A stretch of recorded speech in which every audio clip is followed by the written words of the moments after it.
Hello, and welcome to Bath Time with Brielle.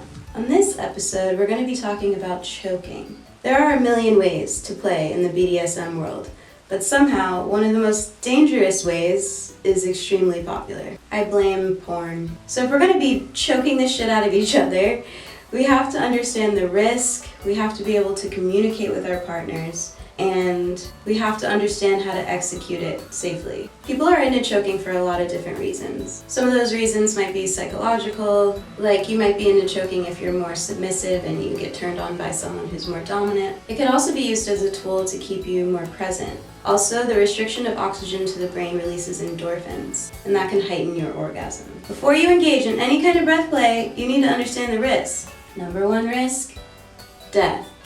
You could die. And dying during sex is not cute. And two, you could risk permanent brain damage.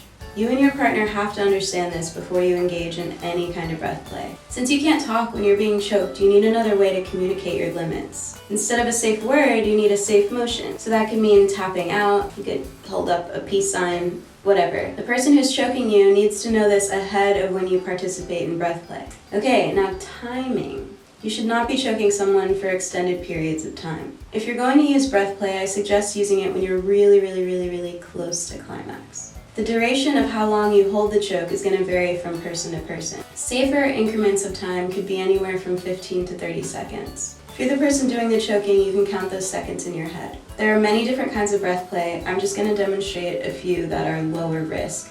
There's still risk involved, but these just fall lower on the list. So 1, you could put your hand over your partner's mouth. When you do this, there's still an element of dominating your partner, and your partner could still breathe through their nose. It's still like this controlled element of controlling how they're breathing, but it's much lower risk. 2, you could put your hand over the mouth and the nose. With this, just make sure you're counting, make sure you're not applying too much pressure to the nose and the mouth. So 3, you could use your index and your thumb to find the blood vessels on either side of the larynx right underneath the jaw. You can even do this on yourself and you could feel your heartbeat. We want to avoid putting any pressure on the larynx or the trachea. This isn't martial arts. This is not a chokehold. And remember, you don't have to be into choking. I personally don't participate in this kink.